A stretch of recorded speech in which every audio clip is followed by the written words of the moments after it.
Hello, welcome to the first episode of the Lazy Girl podcast. In today's episode, we are going to be talking about how to make better beauty decisions. By the way, I was recording this with my 2-year-old niece in the house, and I tried so hard to hide her screams, but if you hear them in there, I so humbly apologize. Becoming a smart consumer is a really useful tip to help you in any walk of life, but especially in the beauty industry. It is a multi-billion-dollar industry, and with the amount of YouTubers out there and beauty bloggers, it's so easy for us to fall to trends and fads and not quite understanding what exactly we're buying into. And so there's a couple things that we can all do to make us better beauty consumers. The first is to have knowledge of beauty products and the ingredients that are in them, and how the beauty industry works in general. Now, this doesn't mean that you have to have a finite understanding of how Estee Lauder runs their companies. Absolutely not. But to have a good understanding that when you're buying a product from MAC, or if you're buying a product from Clinique, you're actually buying into the Estee Lauder company, because both those companies are owned by Estee Lauder. And so that might be something to keep in mind. Just becoming more knowledgeable about how beauty products are formulated, how companies work, and all these things can actually not only help your budget, your pocket, but your skin, and also help the world around you. When you are purchasing something, you are investing in that company, whatever it may be. And so don't spend your money lightly, especially because makeup brands and makeup products are so expensive, and makeup brands, they know how to market certain products for you to buy them. And so it's very easy, I think, to fall into trends and to fall into fads. And sometimes maybe spend so much money on a product where you can actually find pretty much its dupe at a lower cost.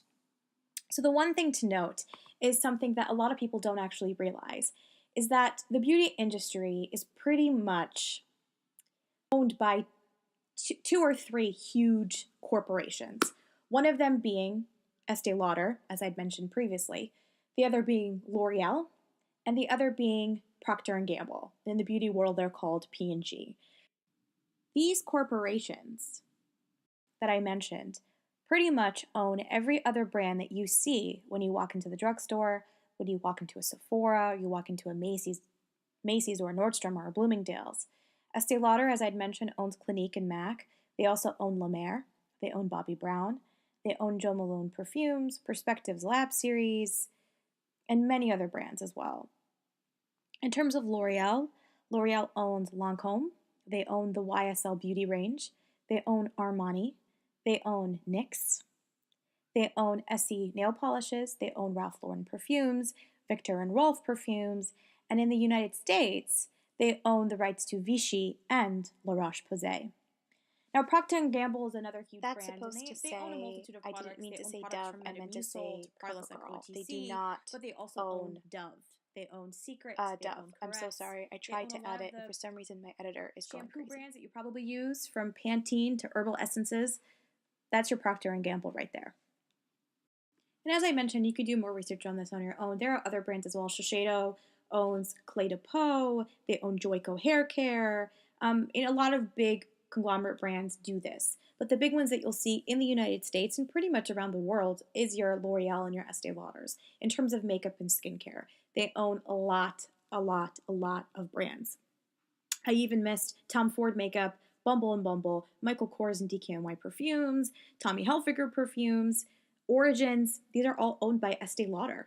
I mean, the list gets bigger and bigger. Kiehl's, which is one of the most famous skincare brands that has been around for a very long time, is owned by L'Oreal. And so, why is this important? Well, this is where your dupes come in. I mean, like many of us, we watch these YouTube videos. And like the broke person I am, I watch these YouTubers talk about their Tom Ford shadows and their Charlotte Tilbury and all of these things. And you don't have the money to buy these really expensive products that these people rave about. So what we do is we wait for those dupe videos. Those are the videos that we love. What foundation is like this Lancome foundation? And a lot of the times what you'll find is they're like L'Oreal foundations. If you do think about it, L'Oreal is one of the brands at the drugstore that has some of the best foundations and mascaras. Well, that's because pretty much the Lancome and YSL and Armani foundations, as well as the L'Oreal ones, are made in the same lab by the same scientists and lab technicians with very similar products. And so there are two things that happen when a conglomerate like L'Oreal or Estee Lauder works, is one of two things. One is that when they're trying out a new formulation and they want to know if it's any good, they will release it to the drugstore first. So they'll release it as a Maybelline product, L'Oreal product. Estee Lauder, not really, because Estee Lauder doesn't really own that many drugstore products, which is not very surprising for Estee Lauder. I'll leave it there as that.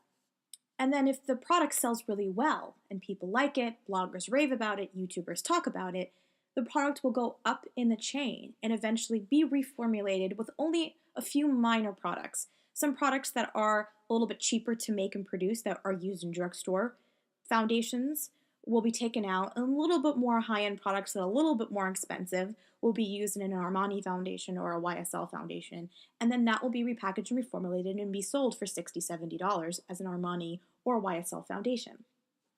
The opposite is also true.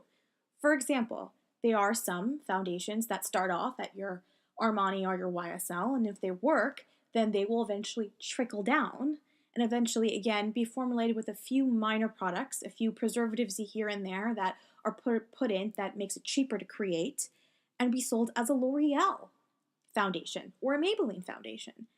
And I can't tell you how many people, if you watch any kind of YouTuber to read any kind of beauty blog, people say that the Lancome Cushion Foundation is pretty much the L'Oreal foundation is a dupe for it, the L'Oreal Cushion Foundation. And that's not surprising because one of the first American brands to bring cushion foundations into the United States, well, it's not really an American brand, but L'Oreal is of course Paris, Lancome is Paris, New York, Maybelline is New York. They all have their divisions, but they're all owned by the same company.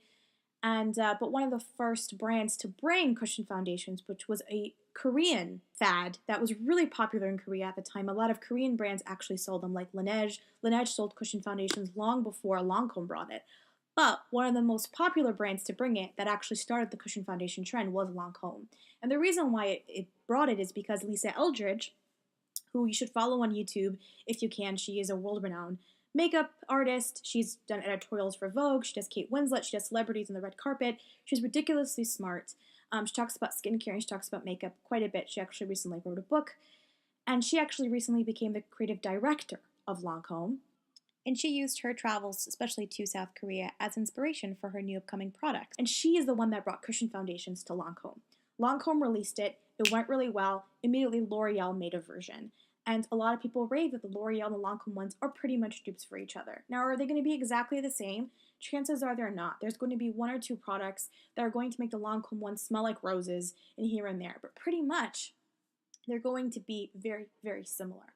And so if you're trying to save your money because you don't have enough money to go and purchase everything on a YouTuber's 2017 best makeup list, what you can do is go to the drugstore and when you have a better understanding of how these products work, you can be like, well, okay, I can trust this because this is probably